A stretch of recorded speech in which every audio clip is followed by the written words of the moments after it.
இந்த சம்மர் சீசனுக்கு ஏற்ற மாதிரி சூப்பரான ஒரு ரெசிபி மேங்கோ ஸ்டஃப்டு குல்ஃபி. இது பண்ணுறதும் ரொம்ப ஈஸி தான். வாங்க எப்படி பண்ணுறதுன்னு பார்க்கலாம். ஒரு பேன் வச்சுட்டு 2 கப் பால் சேர்த்துருக்கேன். இந்த பாலை வந்து நல்லா காய்ச்சணும். பால் வந்து நல்லா காய்ஞ்சி வற்றி 1 கப்பு பாலை வார அளவுக்கு வந்து காய்ச்சணும்.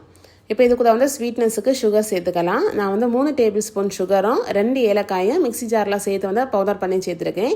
இல்லை வந்து நான் தனித்தனியாக சேர்க்கணுன்னா கூட சேர்க்கலாம். ஏன்னா வந்து இந்த சுகர் கூட ஏலக்காயை பவுடர் பண்ணும்போது நல்லா நைஸாக பவுடர் ஆயிரும் பார்த்தீங்களா. அதனால கூட வந்து 1 டேபிள் ஸ்பூன் மில்க் பவுடர் அதுவும் சேர்த்துக்கலாம். சேர்த்து நல்லா கலந்து விட்டுட்டு இறக்கி ஆற வச்சுக்கலாம். இப்போ வந்து மேங்கோவை நம்ம கட் பண்ணி எடுக்கணும். மேங்கோவை ரொம்ப மேலே வச்சு கட் பண்ணாமல் கொஞ்சமாக தாத்து வச்சு கட் பண்ணிங்கன்னா இது ரொம்ப ஈஸியாக எடுக்க வரும். இந்த மாதிரி மெதுவாக கட் பண்ணி மேலே உள்ள போர்ஷனை மட்டும் மாற்றி வச்சுக்கலாம். இப்போ நம்ம இந்த மேங்கோ சீடையுமே ரிமூவ் பண்ணிக்கலாம். இந்த மாதிரி நைஃப் வச்சு 2 சைட்லேயும் கட் பண்ணிவிட்டு லைட்டாக பிடிச்சி நாம் வந்து அப்படியே கொஞ்சமாக திருக்கி எடுத்தோன்னா வந்து சீடை ஈஸியாகவே வந்துடும். இது வந்து நல்லா பழுத்த மாம்பழமாகவும் இருக்கணும். வந்து புளிப்பில்லாத நல்ல ஸ்வீட்டான மாம்பழம் மாதிரி சூஸ் பண்ணிக்கோங்க.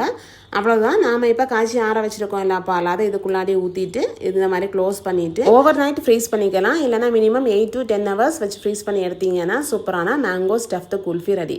இப்போ பீரெல்லாம் ரிமூவ் பண்ணிவிட்டு ஸ்லைஸ் போட்டு அப்படியே சாப்பிட வேண்டியதான். மேலே வந்து கொஞ்சம் பதாமும் பிஸ்தாவும் வந்து சாப் பண்ணி சேர்த்துருக்கேன். ரொம்பவே ஈஸியான ஒரு ரெசிபி. குழந்தைங்களுமே விரும்பி சாப்பிடுவாங்க. கண்டிப்பாக ட்ரை பண்ணி பாருங்கள். ட்ரை பண்ணிவிட்டு எப்படி இருக்குன்னு கமெண்ட் பண்ணுங்கள். தேங்க்ஸ் ஃபார் வாட்சிங்.